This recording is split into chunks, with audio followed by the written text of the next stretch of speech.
Tak tady je jeden výběh pro kravičky, 6 matek, 1 bík a 5 telátek. Teďko zhruba 5 měsíců starý. To mají zhruba tak na 3-4 dny. Tady máme další výběh, kam je za chviličku budu pouštět, to je to samý, zhruba 3-4 dny. Máme teda letos extrémní sucho, v podstatě nám tady nepršelo už téměř 3 měsíce. A teploty jsou někde okolo 30 stupňů, takže všechno je spálený, sežehnutý. Tady proběhla první seč začátkem července a koncem června. Tráva tady většinou tohletu dobu už bývá připravená na otavy a většinou je tady minimálně typu tak dvojnásobek té trávy, jinak tady tahle ten výběh vlastně slouží jako zimní pastva pro kravičky, to znamená po druhý seči, to znamená otavy, je sem pouštíme, většinou to vychází na konci srpna, kdy tady už je jakoby posekáno a zároveň už je tady narostla travička, nebo někdy začátkem září. S tím, že to vlastně tady to pasou, jsou tady 3 hektary tady nahoře a mají to vlastně do konce března. Na konci března kravičky stahujeme, všechno se zavírá, bránuje se a kravičky jsou vlastně rozděleny do porodních boxů a nechává se to znova vlastně narůst na první seč. Jinak krávy standardně mají samozřejmě zimoviště, kde mají seno, senáž, kde mají nějaký zázemí v rámci přístřežku, ale když je počasí, tak se normálně můžou pást. Výhoda Dextru je ta, že tím, jak jsou malý, tak není shadern.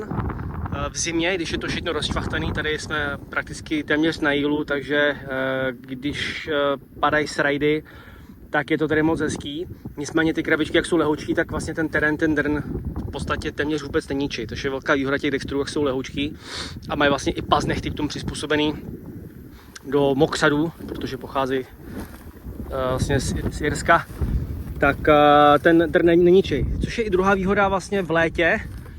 Tím, jak jsou zase lehoučký, tak byť ta tráva už toho má plný zuby, tam, kde se aspoň teda pasou, tak zároveň zase tu trávu tolik nehamtají, tolik neníčí. A důležitá věc, kterou jsem chtěl ještě doříct, tak byť už je obrovský sucho, balíky dneska stojí zhruba v průměru nějakých 1000 korun, to jsou ty nejlevnější, bez dopravy. Není nic výjimečného, že balíky se prodávají 1500, 2000 korun. Tak vlastně díky tomu, že chováme Dextry a nejedeme úplně na nulu, úplně na doraz, tak díky tomu tady máme teda 3 hektary, které jsou po první seči a tady ta plocha těch 3 hektarů, tady pro toto stárečko o 6 matkách, 1 bíkovi a 5 telátkách, tak nám vlastně vystačí to, co jsem počítal tady v těch vedrech vlastně ještě, tak zhruba na měsíc a řeknu týden, možná 14 dnů. Tyhle ty 3 hektary. A vzadu máme louku, která je menší, ta má zhruba 2 hektary a kousek a tam máme vlastně něco podobného. To znamená, když by, nedej bože, byla krize a fakt jako nepršelo, ta tráva už nestačila narůst, což jako i hrozí, protože už to má fakt plný zuby, tak snad vystačíme s tím, co aktuálně máme, zhruba nějaký 2,5 měsíce, to znamená do začátku zimy. A dole vlastně už máme připravený balíky pod plachtama na paletách a to by nám teda jakž takž letos mělo vydržet do konce zimy, s tím, že ale plánujeme stejně tak sehnat zhruba ještě radši 20 balíků sena, ať máme zásobu. Jinak tu zásobu, kterou teď tady říkám, včetně těch ploch, to nemáme jenom na naše krávy, dole máme ještě 3 velký koně, 2 malý koně, jako mini poníky, máme tam nějaký ovečky a kozičky, jo, takže tohle to vlastně je počítaný na v podstatě veškerý dobytek, který máme. Kam jdeš? Pojď.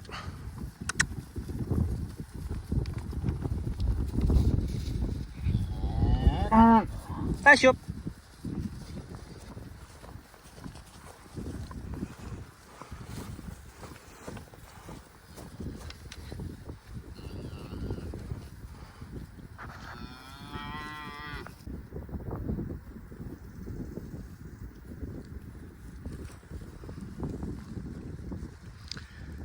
Jinak tady na těch pastvinách, teďko nevím, jestli to vůbec nazývat pastviny, tak tady v podstatě mají permanentně celý rok přístup. Jo, tady vlastně máme zimoviště, výběh, který je dole, tak ten používáme až na jaře, vlastně ten se zavírá. Tady vlastně krávy chodí celou zimu, dopásaj a pak vlastně máme tady. Tady ten výběh používáme na první seč a spodek výběhu, kde je les, tak ten se vlastně zavírá během první seče, takže se sečem tadyto, spodek se vlastně vypásá, krávy máme stažený vlastně dole, následně proběhne první seč, která je většinou tady, případně na zadní louce, která je schovaná vzadu za lesy a sečeme vlastně tady tu část, který vlastně říkáme hrb a spodek je dopásaný skotem. Následně po té první seči se kravičky pouštějí vlastně sem, zhruba po 14 dnech, aby to tady začalo všechno dopásat, protože ne všude se traktorem dostávám. A během toho se přepouštějí do tohoto výběhu, do spodní části výběhu a do té spodní části výběhu, tamhle za pražcema. A po druhé seči, která probíhá tady a na zadní 2 hektarový louce, tak pak se vlastně kravičky pouštějí zhruba za 14 dní, 3 týdny po té druhé seči vlastně sem, aby to tady všechno začali dojíždět. S čímž vlastně oni mají potom vlastně zimní pastvu v tomhletom výběhu, případně v této spodní části do konce března. Na těch plochách, to znamená, to je tady 3 hektary, vzadu necelých 2,5 hektaru, tady se seká, tuším, že ani ne hektar, tak většinou míváme nějakých 90 balíků, 95 balíků v první seči a druhá seč vychází někde okolo zhruba 15-16 balíků. Letos teda druhá seč nebude, to myslím si, že vůbec, ten nereálný téměř, maximálně zkusím udělat senáže a maximálně uděláme senáže s tím, že stejně budeme muset balíky dokupovat. No. Takže s největší pravděpodobností tohle necháme vypásat zvířatům, včetně zadního výběhu.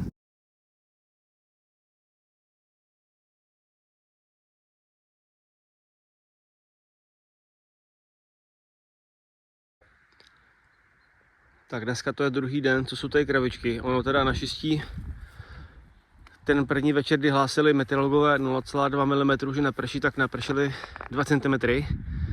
Tudíž 10násobek, než předpovídali. Nevím, jak se to mohlo stát. A hnedka druhý den, kdy hlásili 7 mm, tak jsme tady měli nějaká, to byla, počítám, že to byla nějaká forma orkánu minimálně, protože to vytrhalo, vyvrátilo stoletý duby. Vlastně odsud nikdy nefouká. Fouká vždycky z této strany anebo z opačné strany. Nikdy tomu nebylo tak, že by to foukalo od spodu nebo tady takhle jakoby ze zhora. Nikdy. Tak nám to tady vyvrátilo takhle stoletý duby. No. Obrovský škody vlastně celá tady na větrnostní strana, tak většinu těch obrovských dubů to vzalo, vyvrátilo, ty duby zase padaly na jiný stromy, takže tam je prostě paseka. No. Kde se stala chyba, meteorologové? Nikdo o ničem nevěděl a jinak těch 7 mm to napršelo zhruba během tak prvních, počítám, 10 minut, 15. Jinak všude byly obrovský potoky. Myslím si, že mohlo napršet tak zase minimálně takový 10násobek. Jo, protože to bylo úplně obrovský Saigon, nebylo vidět, mám dokonce i na kamerách, jak to přicházelo. Pak nebylo vidět už vůbec nic, to byla taková bílá tma jenom. Bylo vidět vlastně, jak ten vítr začal zasilovat, že to zašlo ohybat stromy a pak už jen bílá tma, jo, takže zvláštní, jak nikdo o tom nevěděl. Jak hlásili jenom deštíky, takový nějaký podprůměrný a on přišel vlastně Saigon.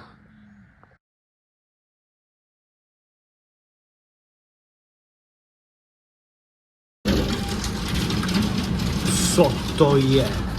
To si děláš.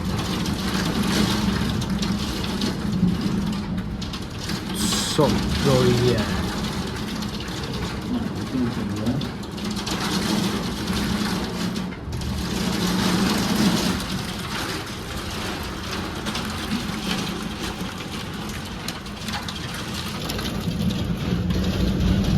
Ty vole, tak to jsem ještě neviděl. To jsem nikdy neviděl. Ty už i vléka spadla, tu utrhlo vléku.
Ono to moc vidět není, ale to je úplně v prdeli.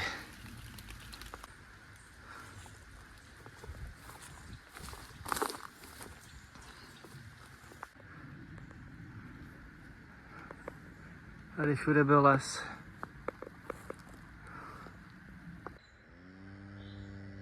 To je vlastně jedna část, která udělala asi nejvíc škody, protože to spadlo na ohrady. A jak je vidět, tak listy jsou a i velký větve. Ty jsou vlastně nafoukaný až dolů. To je nějakých, já řeknu třeba 70 metrů se nachází ještě velký větve, které jsou vylomený vlastně a odfučený až dolů. Tam jsou taky napadaný stromy. V podstatě úplně všude teda jako no. Největší katastrofa je teda tady v tom lese. Tam toho je opravdu hodně no.